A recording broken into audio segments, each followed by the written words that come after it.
Hello, hello. Hi, everyone. This is working. Good stuff. Yeah, I really like that picture. Yeah. How to be an AI champion. Before I start, can I ask how many people here are from technology background? Technology background. Okay, majority. Um, I'm literally the last person between us and the drink, so I'll keep it short. But basically, I realize a lot of us technology people, we have lots of ideas, and we want better ways. We want to figure out, how to make it really through the bureaucracy of our organizations and make stuff happen. So I'll share some experience of mine of how I've seen people like us, people like me, technology folks who understand how AI works, really become an AI champion in their organizations and really help push the use cases through the organization, which is actually what we all want to do in order to create revenue. Okay, I tried to include a funny thing here. We have the preaser, veering into the urban jungles of Canary Wharf, discovering a rarely seen species. The artificial intelligence consultant, personified by AK, armed with 2 decades of data experience, hailing from the vibrant landscapes of New Delhi, the dynamic US coasts, finally roosting within London seal and glass valleys. AK now leads his own tribe of artificial intelligence experts in navigating complex torrents of data and AI. They strive not just for the prosperity of their tribe, but towards a future where every species is a master of their domain, utilizing AI to its fullest potential. Stand by as AK shares insights into being an AI champion for years to come. Okay, this is all made up, but I thought it would be funny to start with some, recruit some help to help me with the stage fright. Okay, so, in case you didn't catch that, I work in consulting. I'm a career consultant, and I head AI and data practice for a large consulting firm. I get to work with a lot of AI champions. I get to coach a lot of AI champions in my role across industries. Recently, I'm focused a lot more on financial services, banking, but my previous experience has been in telecom, retail, manufacturing, all sorts of stuff. Okay, so it's the time. What is happening around us, right? If we just put things in perspective for a second, our customers are wanting more. They want some things faster, cheaper, better. Our employees are looking for tools to help them deliver this. And in context of this conversation, one of the key things that is required to make all of this happen, which is data, is spread all over the place, right? It's all siloed and everyone's screaming about data quality and all those kind of things, right? Poor data integration. So I feel that this is really ripe for AI at this point. A goal of an AI champion that I've seen in my experience working with various companies is the person who really helps the organization understand the use cases, but not just understand them, right? Not just everyone can talk about, hey, wouldn't it be great if we used AI in customer service? Yes. But really, to become a successful champion, you need to navigate of how to translate the vision, the use case, into something actionable, how to identify its benefits, and so on. So hopefully,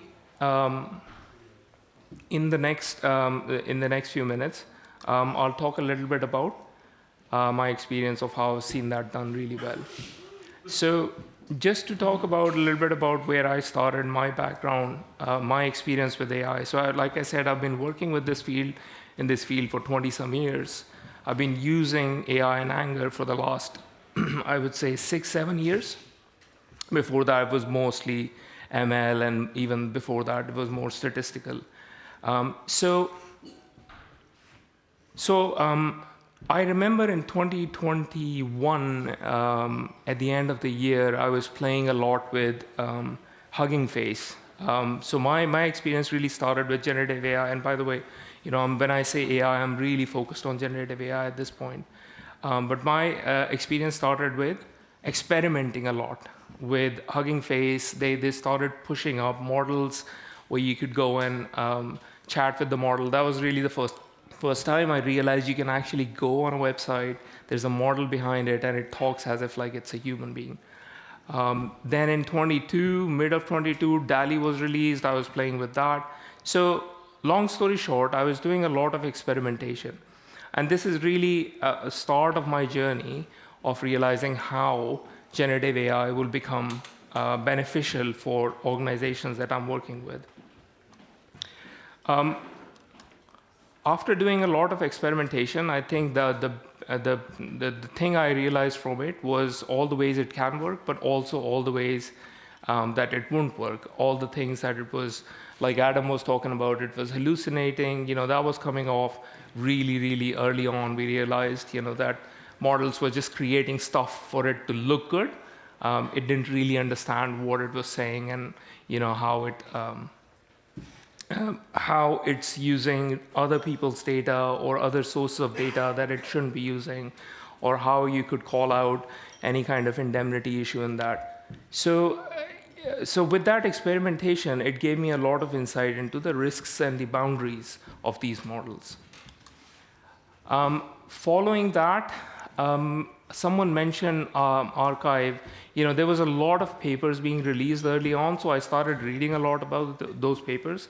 To be honest, those papers were really technical. If you go on, in the last 1 week, there's 3 dozen big published papers, and you start reading them, it takes a lot of time. But it really helped me to understand, even trying a few papers and following a few influencers on social media who were translating those papers, I really started to understand where the industry was heading. In a year and a half ago, my team were predicting that these models will start to become smaller. We'll start to have these models basically embedded on the chips. And that was based on all of our research and all the readings that we were doing. And like today, I think it really helped to attend a lot of industry events. One of the events last year was Snowflake, where Snowflake was really talking about the Snowflake Data World Tour. I think my team presented there on a successful program we ran with one of the insurers. And it was really important to network with people in these events and understand how they were starting to use generative AI in their own use cases, and how they were starting to adopt technologies like Snowflake and others that were coming out with these LLM models. So as a true consultant, I thought, to bring this all home, I would present us a framework that I've really seen people adopt and seen successful. Again, going back to the problem statement, we all have lots of ideas. We're technology people, or maybe we come from finance, maybe we come from customer care. We have ideas on how to use it, but what is a good way to structure our ideas so that they can be translated to business speak and to business cases, and so that they can eventually see the funding come to them and basically be deployed in organizations. So simple framework, the 4 columns here: problem areas, benefits, risks, and pilots. Some use cases I'm highlighting here. These are some successful things that we have achieved with our clients, and I've seen work. I put down IT at the bottom. I actually changed that last minute to marketing because I thought it would be a lot more interesting, but they're equally successful. I don't know, someone mentioned contact center. There was a big press release yesterday coming out of one of the Swedish banks that they've replaced 700 jobs in the last 1 month by using generative AI, collaboration with OpenAI. There was a press release this morning from one of the big wealth managers that they've taken a 30% hit on their stock price this morning because of some customer complaints that they did not address in the right time, which was basically tied back to how they were managing that data, customer care data. So lots of work has gone into contact center customer care. Lot of use cases we've seen around legal and risk. Legal and risk is a really interesting area because it's more middle office, so people are less worried about something going wrong in front of a customer. So we've seen that use case really prominent. And then, like I said, IT and marketing. Marketing has been really at the forefront of adopting generative AI because there's so many things you can do with it. Content creation, content supply chain, personalization, and so on. So back to being an AI champion, the point we're trying to make here is how do you identify, first of all, the use cases? When I go to CDOs, when I go to CROs and CMOs, they have a list of 300 use cases that they have basically on an Excel sheet. How do you help them identify which of those use cases could actually lead to value and to benefit? It comes down to knowing the vertical knowledge, the vertical thing that Adam or someone else was talking about previously. You need to know the domain. You need to know what the problem statement is. And then you also need to understand a little bit about the use case, the very end user focused use case. What is it that they're trying to do? What is it that can be improved? That's the start of it. Once we start to understand across, for example, legal contact center, right? Here I've listed a few things here that we started doing with our clients. Then you really have to dig into what are the benefits that can be achieved. A lot of times when we come back to generative AI, we think, oh, the benefit is that it's gonna, automate something, or it's going to, give employee delight, which are all really good benefits.